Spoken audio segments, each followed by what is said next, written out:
Hola a todos, ¿cómo están?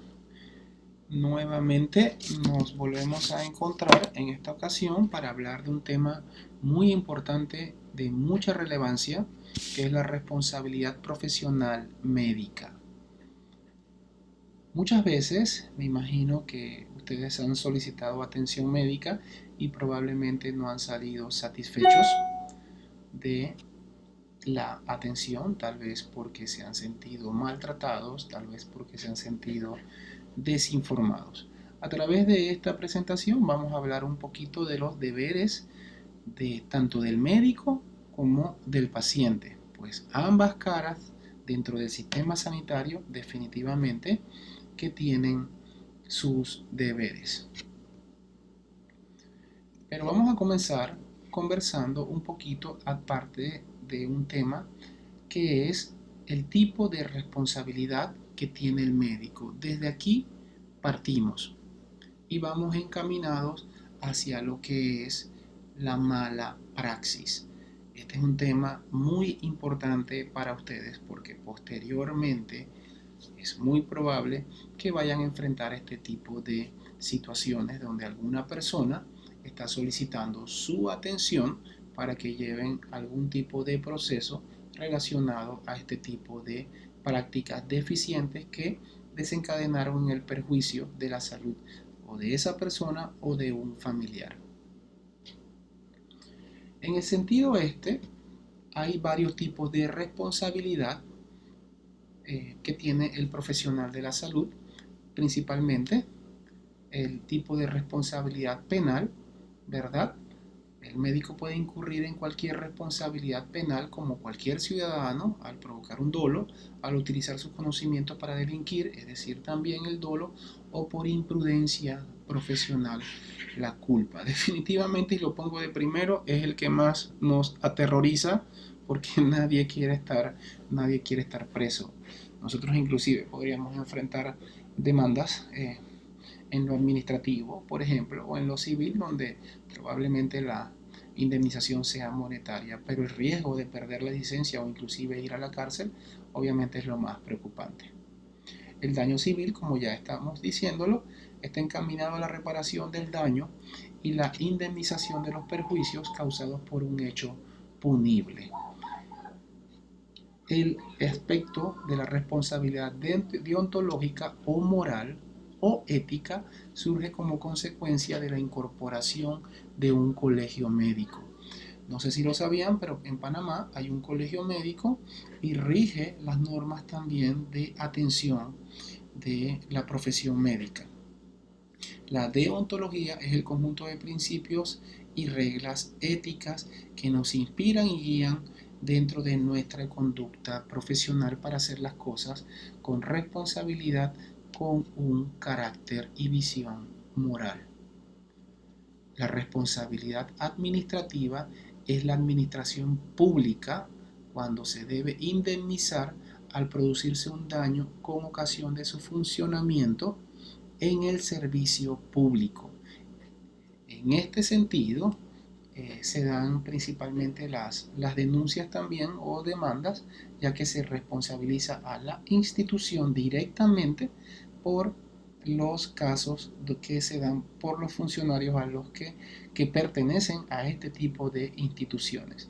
Llámese el doctor Hernández, laborando en el hospital de Yavisa, se demanda tanto al doctor Hernández por lo penal o lo civil, dependiendo, y al hospital de Yavisa en la rama administrativa. Generalmente las indemnizaciones de este tipo son de tipo monetario.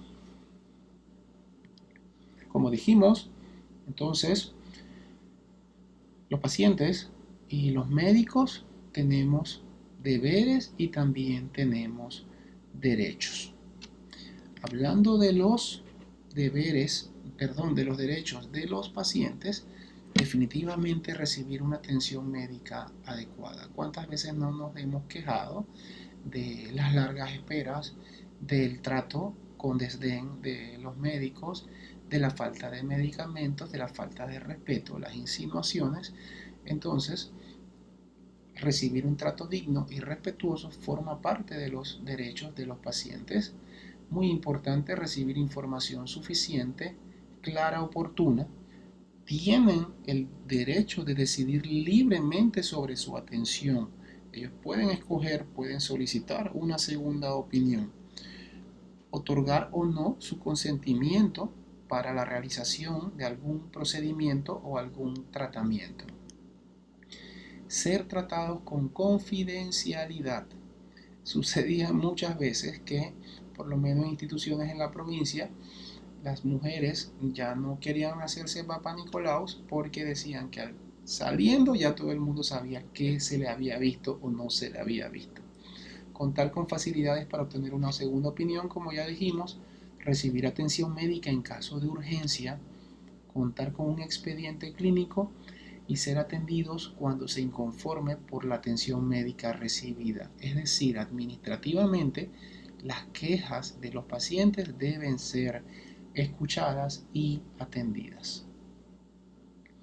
Pero los médicos también tenemos derechos. Ejercer la profesión en forma libre y sin presiones de cualquier naturaleza, ni por motivos políticos, ni por presiones de creencias, ni por presiones, por ejemplo, en un caso de urgencia donde llega un paciente grave y los familiares se vuelquen contra el personal. Laborar en instalaciones que tengan seguridad, muy importante en estos tiempos de coronavirus. Nadie nos puede obligar para atender a un paciente si no tenemos las medidas de seguridad. Tener a disposición los recursos que se requieran. Esto secundando la premisa anterior. Abstenerse de garantizar resultados en la atención médica. Yo no te puedo a ti asegurar que te vas a curar, pero sí te puedo asegurar que voy a hacer lo mejor para que logremos tu curación. Recibir un trato respetuoso, es decir, tiene que ser bilateral. Tener acceso a educación médica continua, tener acceso a actividades de investigación y docencia, educación, muy importante, asociarse para promover sus intereses profesionales, salvaguardar su prestigio profesional y obviamente recibir la remuneración adecuada por los servicios. ¿Qué ha sucedido con la relación médico-paciente? A través del tiempo, esta relación ha sido más difícil de mantener. Muchas veces los médicos tenemos la responsabilidad de esta situación, de este deterioro, pero la educación, el acceso a la información, eso ha provocado que el paciente se empodere mucho más y exija mucho más al médico. El médico no es el todopoderoso, el omnipotente de otros tiempos, el conocedor de todos los aspectos. Ahora los pacientes compiten con el médico por el conocimiento acerca de sus padecimientos. Y eso es bueno si se da dentro del marco del respeto y provoca las circunstancias adecuadas para que se dé un camino de trabajo en equipo para la resolución de la enfermedad. Cuando el paciente siente o los familiares sienten que un paciente tuvo un perjuicio relacionado con algún tipo de tratamiento, hablamos de lo que es mala praxis, fundamento de las demandas en la actualidad hacia el personal de salud.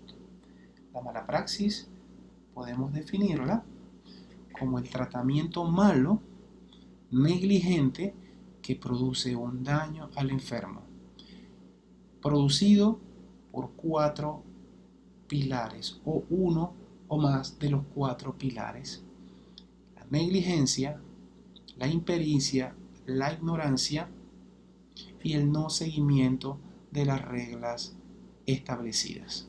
Vamos a hablar un poquito de cada uno de estos pilares.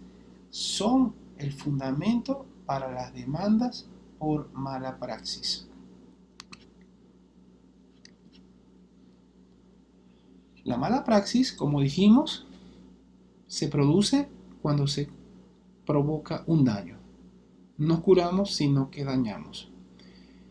El daño se ve, se percibe y deja en condiciones que van desde la discapacidad a la muerte del paciente. Es decir, el paciente queda en un estado damnificado con diferentes niveles de gravedad. El profesional puede causar un daño que puede ser parcial o puede ser total, ¿verdad? Principalmente por la imprudencia, la negligencia, la impericia y la inobservancia de los reglamentos. Definamos cada uno de estos 4 pilares. La imprudencia es la falta de tacto o mesura, cautela para el manejo de un paciente. Por ejemplo, llega un niño con dolor abdominal traído por sus padres, los padres están desesperados. Usted le dice que no se preocupe, el niño tiene fiebre y usted dice que no se preocupe, que se vayan para la casa, que no sucede nada.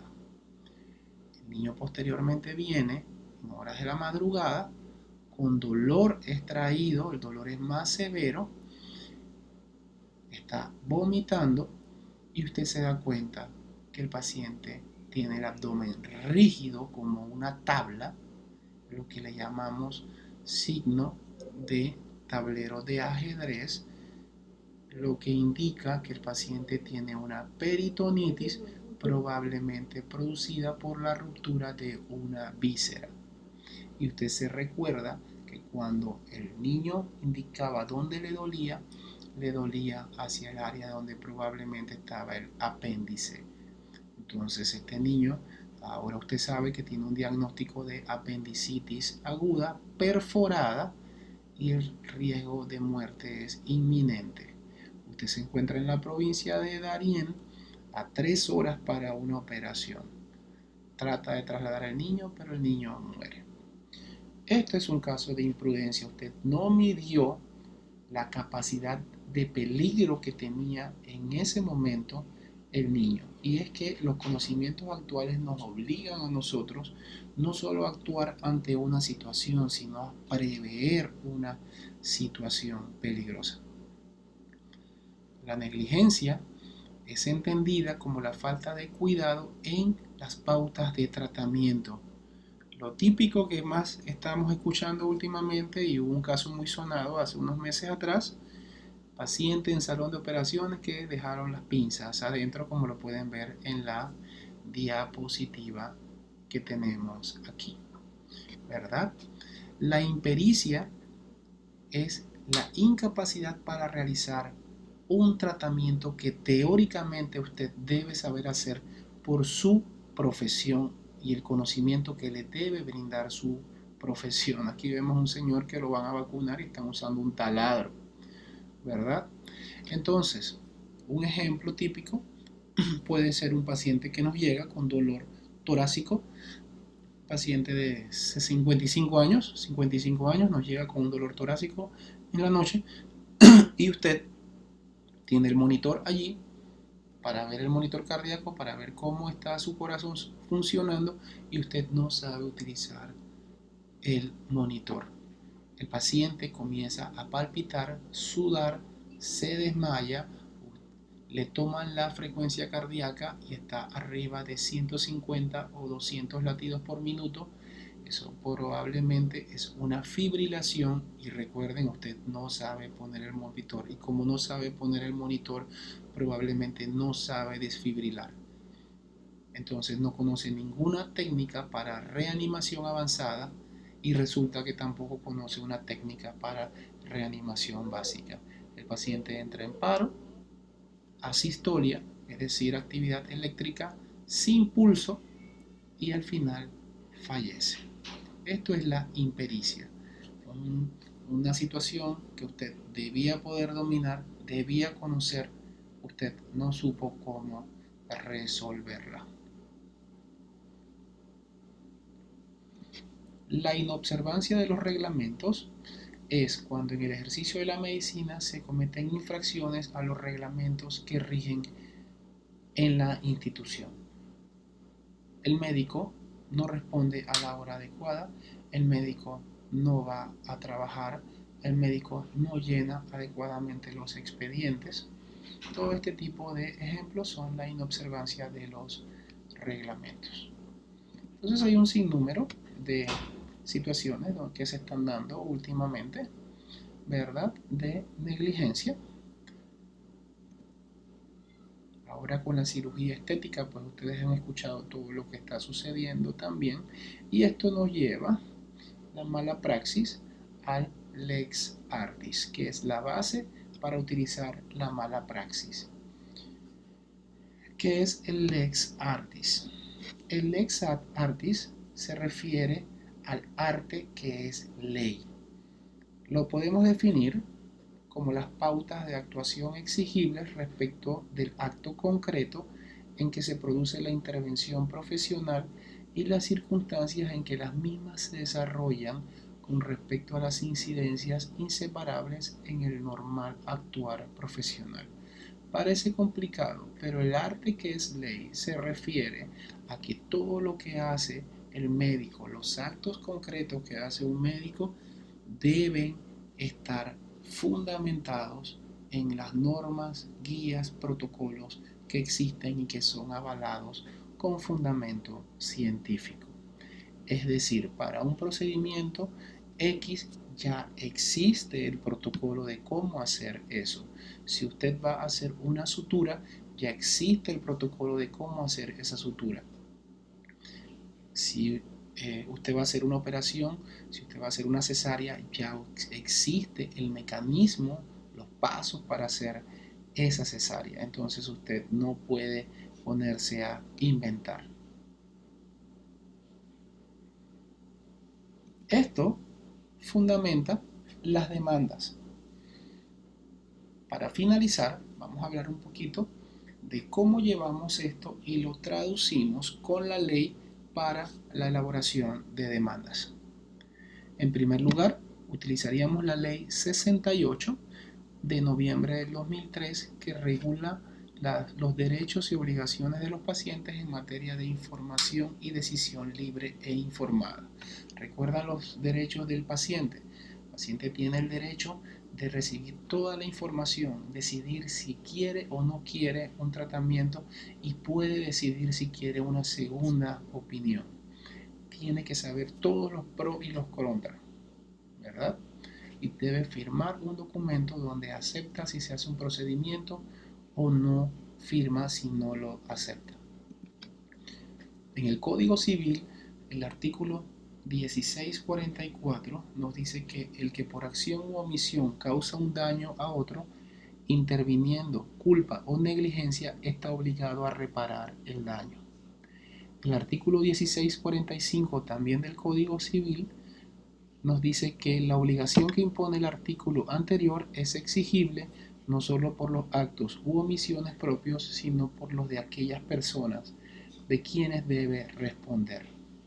Entonces, van a utilizar la ley 68, el artículo 1644 y 1645 del Código Penal, el artículo 17 de la Constitución de la República, que ordena a las autoridades de la República proteger en vida, honra y bienes a los nacionales y garantizar el reconocimiento y protección de sus derechos, no solo con la Constitución, sino con las normas de carácter internacional que también está estipulado en el artículo 4 de la Constitución. Es decir, no solamente utilizamos la ley de la República, también nos podemos basar en situaciones o convenios o pactos que ya se han dado por organismos internacionales en relación a los derechos humanos de cada quien. El artículo 109 y 110 de la Carta de la Constitución Política nos dice que el derecho a la salud debe ser protegido por el Estado en los ámbitos físico, mental y social. El artículo 206 de la Constitución Política establece a la Sala Tercera de lo Contencioso Administrativo ser responsables de todo lo directo relacionado al Estado y las entidades públicas, en este caso los hospitales del Ministerio de Salud y la Caja de Seguro Social, para llevar a cabo los procesos. Para finalizar, les muestro dos ejemplos. El primero, una demanda al Hospital Santo Tomás. El segundo, una demanda a el Hospital Rafael Hernández de la provincia de Chiriquí de la Caja de Seguro Social, en que ambos casos desencadenaron en perjuicio de una familia con la muerte de miembros de las mismas. Les voy a anexar en el muro los links donde se encuentran estos casos y podrán ver los fundamentos legales que se utilizaron para la realización de los procesos. Ambos procesos fueron ganados por las familias. Uno fue por un monto de $250,000, el otro por $75,000, si más no lo recuerdo. Pero lo más importante es que ambos casos fueron basados en todo lo que nosotros hemos visto en estas últimas diapositivas acerca de las normativas y legislaciones que estamos pasando rápidamente en estas últimas diapositivas. Muchas gracias por su atención.